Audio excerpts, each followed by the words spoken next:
Surat Al-Baqarah ayat 102. A'udzu billahi minasyaitonir rajim. Bismillahirrahmanirrahim. Wattaba'u ma tatlu asyayatin 'ala mulki Sulaiman wa ma kafara Sulaiman walakinna asyayatin kafaru yu'allimuna an-nasa as-sihr wa ma unzila 'ala al-malakaini bi Babil Harut wa Marut wa ma yu'allimani min ahadin hatta yaqula innama nahnu fitnatun fala takfur fayata'allamuna minhuma ma yufarriquna bihi bainal mar'i wa zawjihi wa ma hum bidarrina bihi min ahadin illa bi'idhnillah wa yata'allamuna ma yadurruhum wa la yanfa'uhum wa laqad 'alimu liman ishtarahu ma lahu fil akhirati min khalaq wa labi'sa ma sharaw bihi anfusahum law kanu ya'lamun. Wattaba'u, dan mereka orang-orang Yahudi Bani Israel mengikuti ma tatsulus syayatin, sesuatu yang membacakan terhadap mereka itu setan-setan, sesuatu yang diriwayatkan oleh para setan. Ala mulki Sulaiman, atas kerajaan Nabi Sulaiman, maksudnya masa kerajaan Nabi Sulaiman. Wa ma kafara Sulaiman, tidaklah kufur itu Nabi Sulaiman. Walakinna syayatina kafaru, tetapi sesungguhnya para setan itulah mereka yang kafir.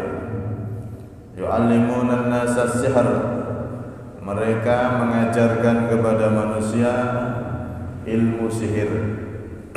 Wa ma unzila 'alal malakaini bi Babil Harut wa Marut, dan juga mereka mengikuti sesuatu yang diturunkan atas dua malaikat di Babila, di daerah Babil, yaitu daerah sekitar Irak.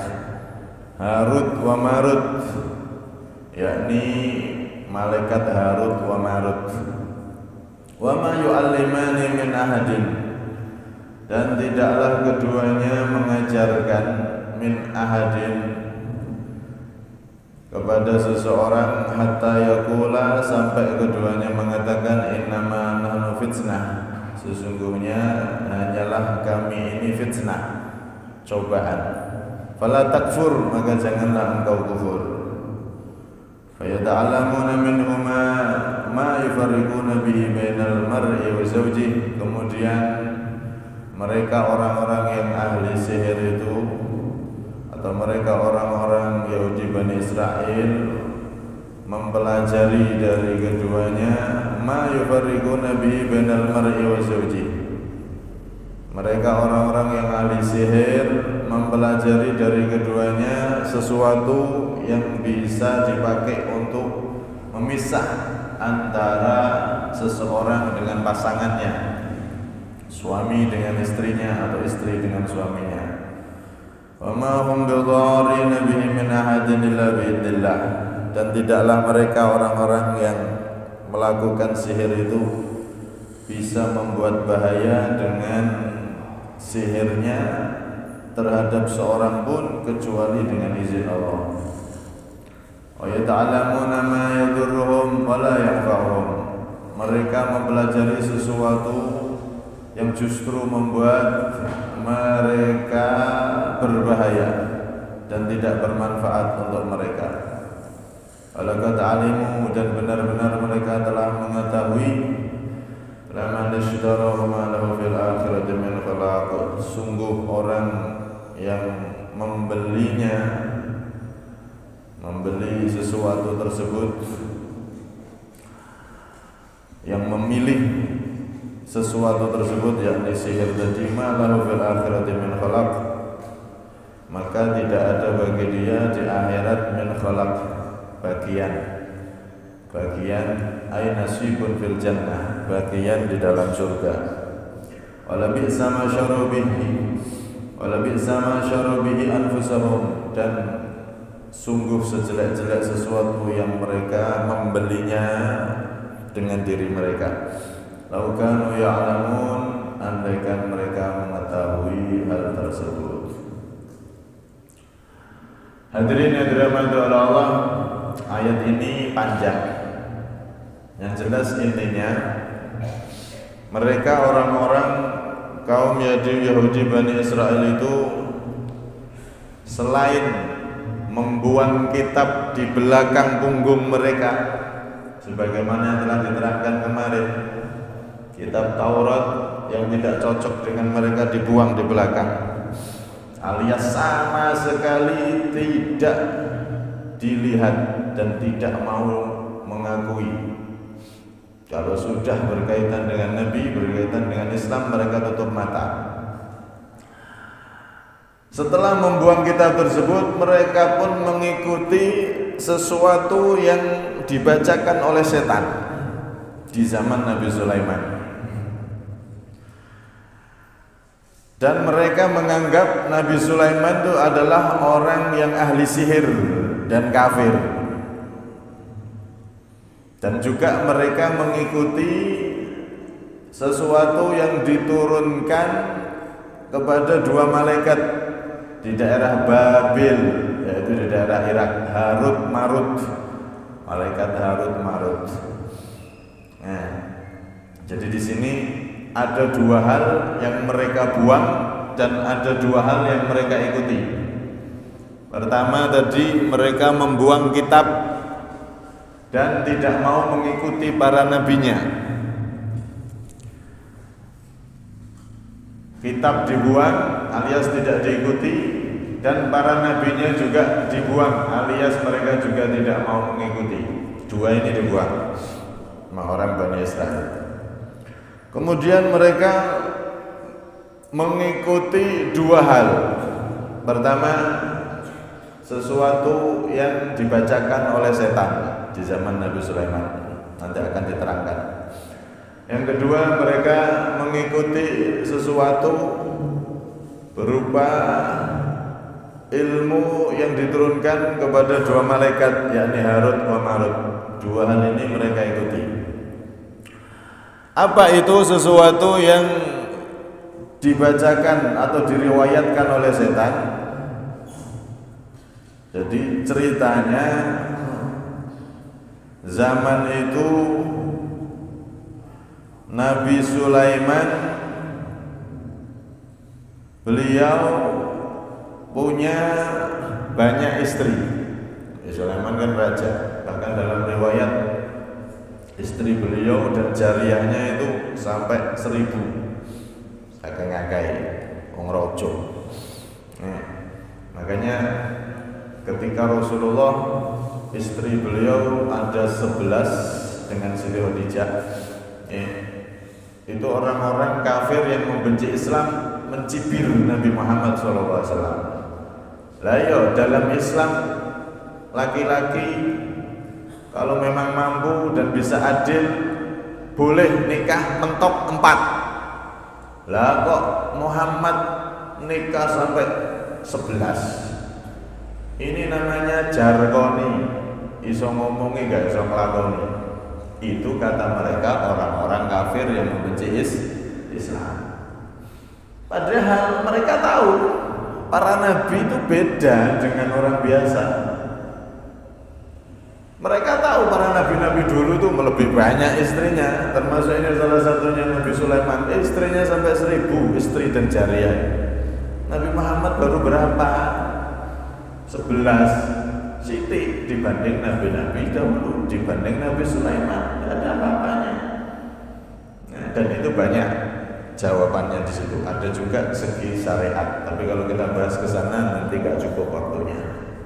Walhasil intinya, mereka mencibir Nabi Muhammad, tapi justru di kitab-kitab mereka banyak para nabi itu yang istrinya jauh lebih banyak daripada Nabi Muhammad SAW.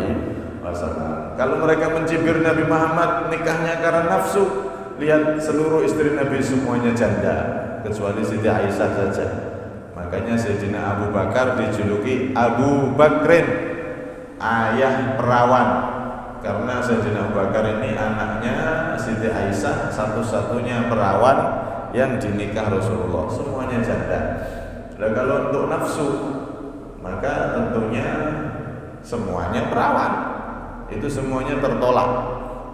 Hinaan mereka, cibiran mereka tertolak dengan data dan fakta. Walhasil di situ Nabi Sulaiman banyak istrinya.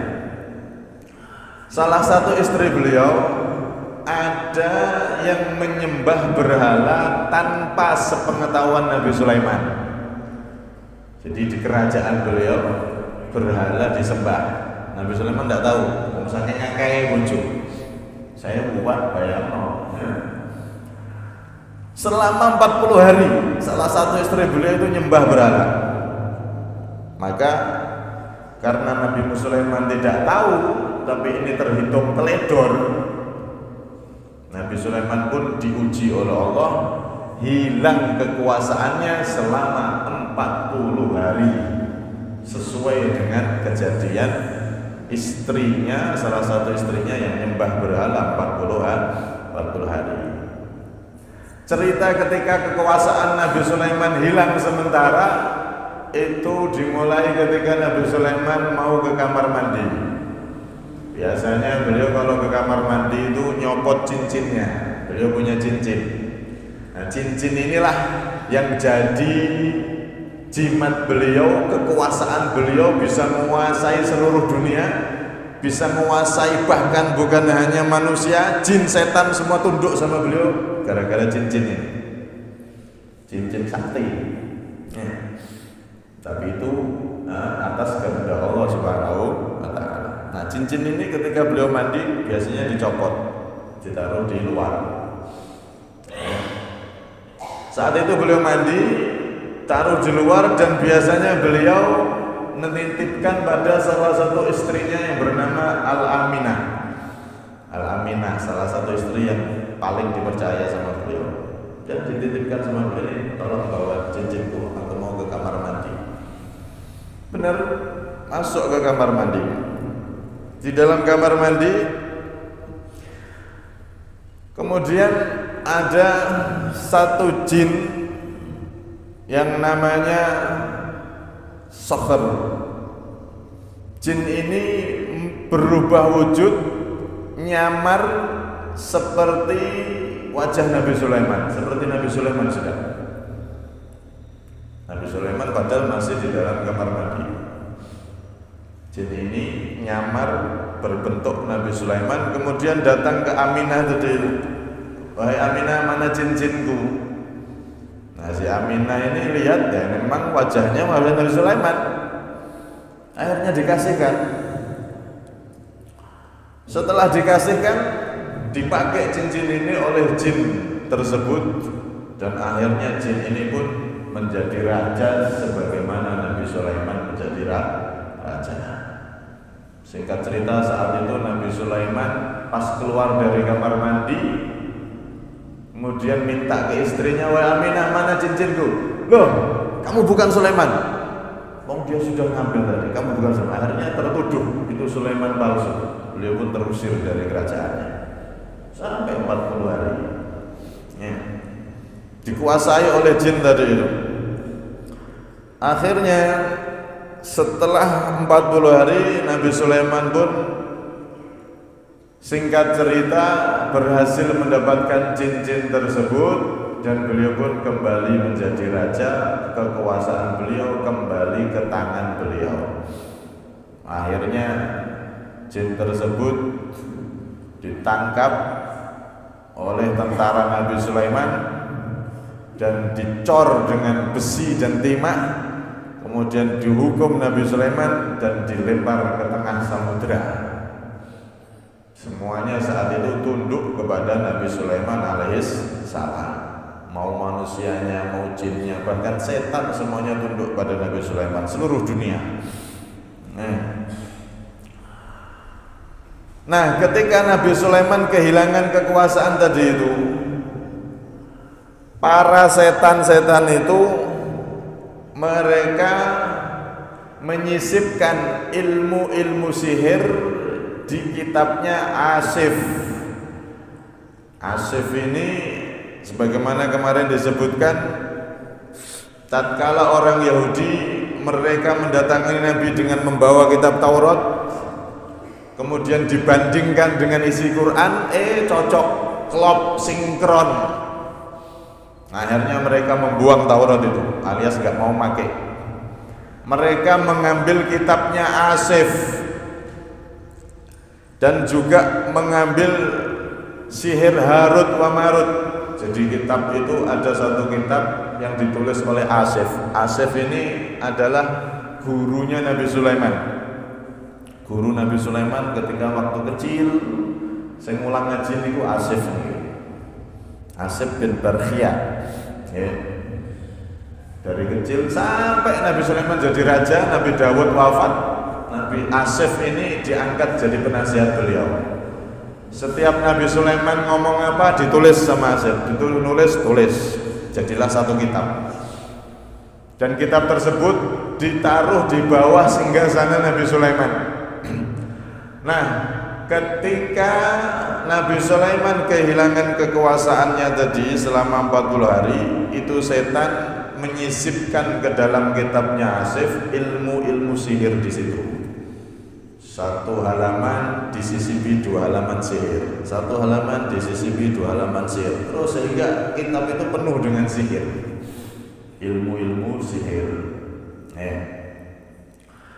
Akhirnya ketika Nabi Sulaiman singkat cerita wafat, maka mereka setan-setan itu menunjukkan kepada kaum Bani Israel saat itu, wahai kaum Bani Israel, kalian pengen tahu rahasia kenapa Sulaiman itu bisa menguasai seluruh dunia dan jadi raja yang begitu hebat itu? Tuh, kalau pengen tahu, dia punya ilmu tersembunyi di bawah singgasananya. Akhirnya mereka berbondong-bondong ke situ, membuka singgasana. Saat itu setan menjelma jadi manusia dan diajak untuk mendekat. Ayo mendekat sini, tunjukkan pada kami mana, di sebelah mana. Nah, aku di sini aja. Karena setan itu kalau mendekat ke singgasana Nabi Sulaiman bisa kebakar. Akhirnya dibongkar sama mereka, dilihat, ditemukan kitab. Akhirnya kitab tersebut isinya ilmu-ilmu sihir yang begitu banyak, dan mereka kaum Yahudi Bani Israel saat itu menyatakan Nabi Sulaiman ini berarti ilmunya ilmu sihir, dan dia termasuk tukang sihir, dan dia berarti termasuk orang kafir karena melakukan sihir itu hukumnya kafir di syariat Nabi Sulaiman. Nabi Sulaiman saat itu dituduh orang kafir, dan itu tuduhan terus berjalan sampai zaman Nabi Shallallahu Alaihi Wasallam. Ketika Rasulullah menyebut Nabi Sulaiman termasuk minal mursalin, Nabi Sulaiman itu adalah termasuk Nabi dan Rasul, maka orang-orang Yahudi mengatakan unduru Muhammadan yakhlitul batil wal haq wa qala anna Sulaiman minal mursalin. Lihat itu Muhammad, gak kena ya. Mosok Sulaiman tukang sihir yang menguasai dunia dulu itu dianggap nabi, dianggap rasul, padahal kita orang-orang Yahudi menganggap dia adalah orang yang kafir, orang yang ahli sihir. Lah kok Muhammad memasukkan Sulaiman ke golongan para nabi dan para rasul. Akhirnya turunlah ayat ini, wattaba'u ma tatlus syayatinu ala mulki Sulaiman wa ma kafara Sulaiman walakinna syayatina kafaru. Nabi Sulaiman tidak kafir, tapi yang kafir adalah setan yang mereka menyisipkan ilmu sihir di dalam kitabnya guru dari Nabi Sulaiman tadi itu. Nah, mereka orang-orang Yahudi mengikuti kitab dari Asif tersebut dan membuang kitab Taurat. Ya. Karena ketika kitabnya Asif yang sudah berisi banyak sisipan sihir tadi itu dibuka dan dibandingkan dengan Al-Quran, nggak cocok dengan Quran. Akhirnya kitab ini yang dipakai. Sedangkan Taurat dibuka dibandingkan dengan Quran cocok. Akhirnya Taurat sementara diskip, dibuang dulu, simpen dulu. Pokoknya yang penting bagaimana bertentangan dengan Nabi Muhammad SAW. Tidak urusan mau kitab Taurat pun kalau sama dengan Nabi Muhammad, kalau sama dengan Al-Quran, skip, buang dulu, simpen dulu. Mereka memakai kitab dari Asif tadi itu, yang mana di situ sudah diselipi berbagai macam sihir-sihir oleh setan di zaman Nabi Sulaiman. Ini satu, mereka mengikuti itu. Yang kedua, mereka mengikuti sesuatu yang diturunkan kepada dua malaikat, yakni Harut wa Marut. Apa sesuatu itu? Ceritanya ketika Allah Subhanahu wa ta'ala mengatakan akan menjadikan manusia sebagai pengelola bumi, maka saat itu para malaikat mereka bertanya sama Allah, ataj'alu fiha may yufsidu fiha wa yasfiku dima wa nahnu nusabbihu bihamdika wa nuqaddisu lak. Ini di surat Al-Baqarah ayat ke-20 dulu. Jadi para malaikat itu, ya Allah, kok engkau jadikan di bumi pengelola berupa manusia, khalifah, pengelola bumi yang namanya manusia. Mereka itu banyak dosa, mereka itu pengerusak. Kami yang ahli ibadah, kami yang ahli bertasbih dan seterusnya lebih layak untuk jadi pengelola bumi. Maka saat itu Allah mengatakan innahum fi udrin, para manusia itu walaupun begitu karena mereka punya nafsu, jadi ya wajar kalau ada manusia yang bermaksiat di muka bumi. Maka lantas Allah SWT mengatakan pada para malaikat, ikhtaru malaikaini minkum, wahai para malaikat, coba sekarang pilih dua malaikat dari kalian, akan aku tes, aku jadikan penghuni bumi. Apakah bisa jadi hamba yang taat, atau ya sama seperti manusia, dia juga maksiat. Akhirnya dipilihlah dari perwakilan malaikat Harut Marut. Ini termasuk malaikat paling soleh, paling alim, paling banyak ibadah. Dua malaikat ini diturunkan di Babilonia, daerah Irak, diturunkan di sana. Ditugaskan oleh Allah untuk mengajarkan sesuatu. Apa sesuatu itu? Sihir. Mengajarkan sihir gunanya untuk masyarakat itu bisa membedakan mana nabi, mana tukang sihir. Loh, kenapa kok perlu diturunkan dua malaikat yang menjelma jadi manusia untuk ngajari sihir? Karena di zaman itu banyak tukang-tukang sihir yang ahli ilmu-ilmu ajaib ngoten niku ngaku jadi nabi. Sehingga masyarakat ini bingung, ini nabi beneran apa tukang sihir? Ini nabi beneran apa paranormal?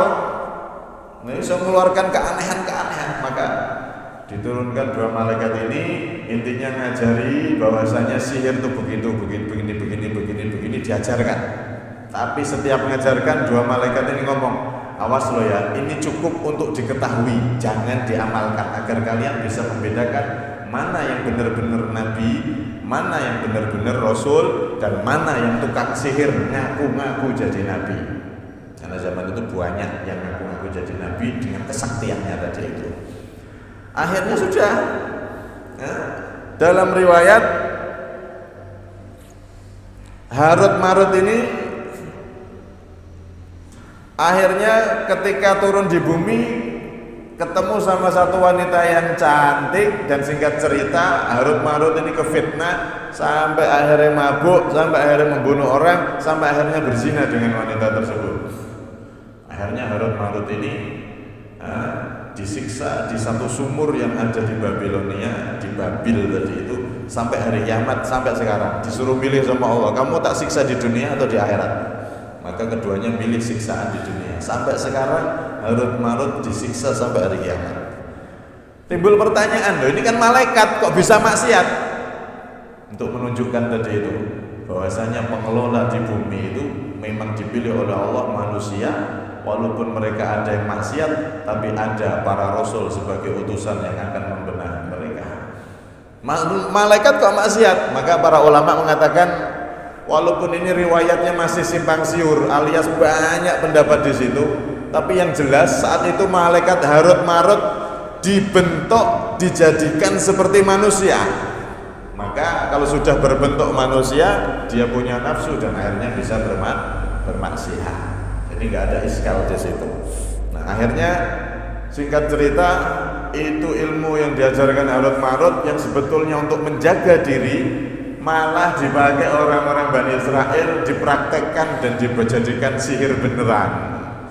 Akhirnya ma yufarriquna bi bainal mar'i wa zawji, mereka praktek sihir itu, digabung antara sihir yang di kitabnya Asif di zaman Nabi Sulaiman dengan sihirnya Harut Marut digabungkan sama mereka, sehingga sihir mereka pun tambah sakti. Sampai di sini disebutkan bisa memisah antara suami dan istri.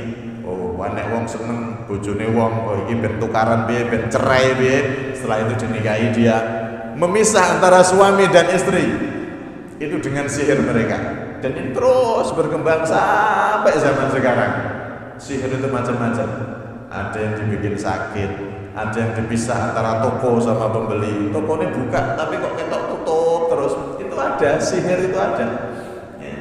Sihir itu ada, makanya Nabi SAW dulu sempat kena sihir, keserempet sihir, nggak kena 100% enggak. Kemudian turunlah surat Muawwidhatain, Qul a'udzu birabbil falaq, Qul a'udzu birabbin nas. Maka dalam riwayat itu siapa orang yang mau membaca surat ini, maka dia nggak akan kena sihir sehebat apapun sihir itu. Cara bacanya Qulhu baca 3 kali, Al-Falaq 3 kali, An-Nas 3 kali, sampai baca pagi dan sore. Nek perlu sampai baca setiap selesai sholat 5 waktu, maka dijamin sihir sehebat apapun tidak akan tembus itu. Karena ini surat ini turun ketika Rasulullah terkena sihir Harut Marut dan sihir yang diriwayatkan oleh setan di zaman Nabi Sulaiman. Jadi sihir itu ada. Dan Ahlussunnah wal Jamaah meyakini, Ibnu Abbas mengatakan siapa yang tidak percaya dengan sihir berarti dia nggak percaya dengan Quran. Karena Al-Quran ini Al-Quran menyebutkan as-sihr, sihir diajarkan.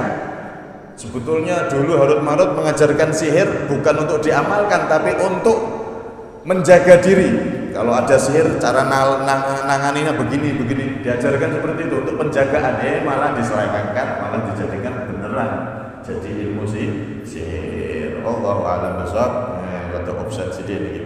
Walhasil kesimpulannya, satu, orang Yahudi mereka tidak mengikuti kitab-kitab mereka dan tidak mengikuti para nabinya, malah mengikuti ilmu-ilmu sihir yang dari zaman Nabi Sulaiman diselipkan oleh setan, dan juga ilmu sihir yang diajarkan oleh Harut Marut, padahal itu sebetulnya untuk penjagaan, malah dipakai dan diselewengkan.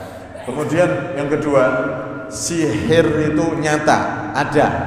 Orang yang nggak percaya sihir berarti dia nggak percaya dengan ayat Al-Quran, karena Al-Quran menyebutkan sihir itu ada. Kemudian yang ketiga, Nabi ngasih resep sama kita agar kita terhindar dari ilmu sihir, maka baca Qulhu 3 kali, Al-Falaq 3 kali, An-Nas 3 kali, minimal pagi dan sore. setiap selesai waktu sholat asar atau sholat maghrib sama selesai sholat subuh, syukur-syukur 5 waktu jenengan baca. Kemudian yang terakhir, orang yang meyakini sihir itu boleh maka dia kufur. Kalau ada orang melakukan sihir terus dia meyakini perbuatan saya ini boleh, maka dia kufur. Sihir itu haram. Kalau ada orang mengatakan sihir itu boleh, dia kafir murtad. Kemudian kalau ada orang mempelajari sihir bagaimana? Kalau sekedar untuk menjaga diri dari sihir, maka hukumnya boleh. Tapi kalau diamalkan, maka hukumnya jadi haram.